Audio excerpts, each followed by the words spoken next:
Бұл менің мектебім. Бұл жерде мұғалімнен бөлек әртүрлі мамандық иелері еңбек етеді.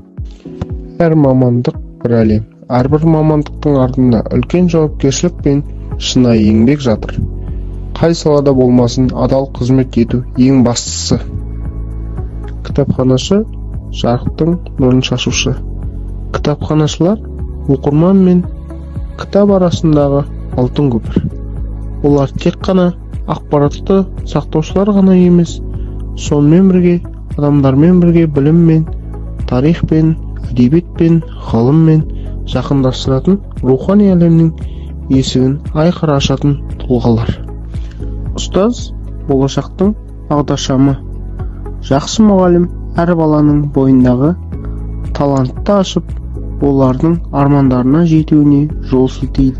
Бұл мамандық таңдаған себебім жалпы жүрек қалауымен таңдадым деп есептеймін. Өйткені балаларға сабақ берген, үйреткен, оларды түсіндірген, оларға жол көрсеткен қатты ұнайды өзіме. Жалпы мамандықты таңдаудың қателесім деп есептеймін.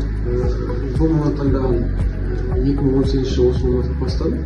Содан бері 6 жыл уақыт өтті. Көптеген мектепте жүріп жатырмыз. Әрине алдағы уақытта әлі де жұмыстанамыз. Алар ашуларымыз көп. Жалпы бұл мамандықтар адамдардың түсінгенін, олардың үйренгенін көрген сайын өзім шынайы жүрекпен шабыт аламын. Мектеп тек қана мұғалімдерден тұрмайды.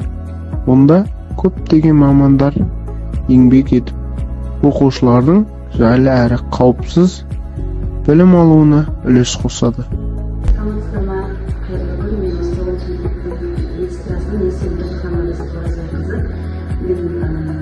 Тоғызыншы сыныпты бітіріп, өзімнің қалауыммен осы мамандыққа оқуға түстім. 4 жыл білім алып, оқуымды ойлағандай аяқтап, дипломымды алып, осы мектепке жас маман ретінде қабылдандым.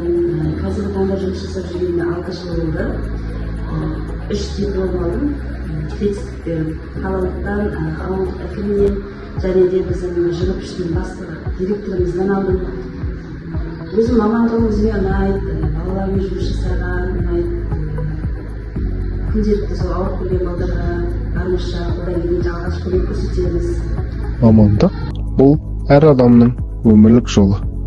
Қоғамға қосқан үлесі, жүрек қалауы, әрбір қызметтің өз маңыздылығы бар. Әр кәсіп құрметке лайық.